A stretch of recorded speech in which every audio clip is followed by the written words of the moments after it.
Good evening. Thanks for joining us. Breaking news to start tonight. The jury at the coroner's inquest into the death of Myles Gray has returned with a verdict.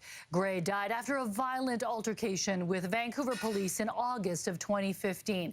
And just moments ago, the jury classified the death as a homicide and has made recommendations. CTV's Ben Milger has been covering the inquest since it began 2 weeks ago. He's live in Burnaby. Ben, what is the jury saying? Mi-jung, the jury of 3 men and 2 women, deliberated for about 6 hours before emerging from behind closed doors to reveal their findings. And we can tell you those findings are not unanimous. There were 4 jurors in support and 1 opposed. They did include several recommendations, including that VPD give body cameras with audio to all patrol officers, a full review of police crisis de-escalation training and enhancement of that program, and a review of policies and procedures around toxicology samples. It's an atrocity what happened to my son, and now I'm glad it has had a public airing, and it took 7.5 years for that to come.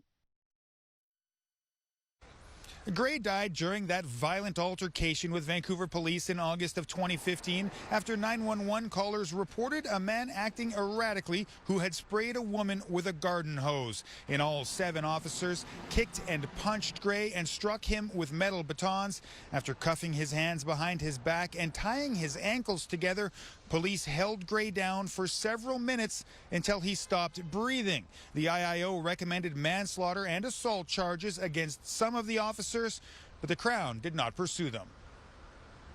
I think there's a good argument that it should be looked at again. Significant things are different today than they were before. And those factors are important factors in assessing the overall circumstances, I would think. The officers are still working with the VPD. One of them is a use of force instructor with the department. Another works in Car 87, a mental health crisis response unit. 6 of the officers do face charges under the Police Act for failing to take notes that day. They say union officials told them not to. Penalties for violating this part of the Police Act could include several different things, up to dismissal from the force. For the Gray family, this verdict closes another chapter in the saga that has dominated their lives for the last 7.5 years. Mi-jung? Yes, we saw how emotional it was for the family. Thank you, Ben. Ben Milger reporting tonight from Burnaby.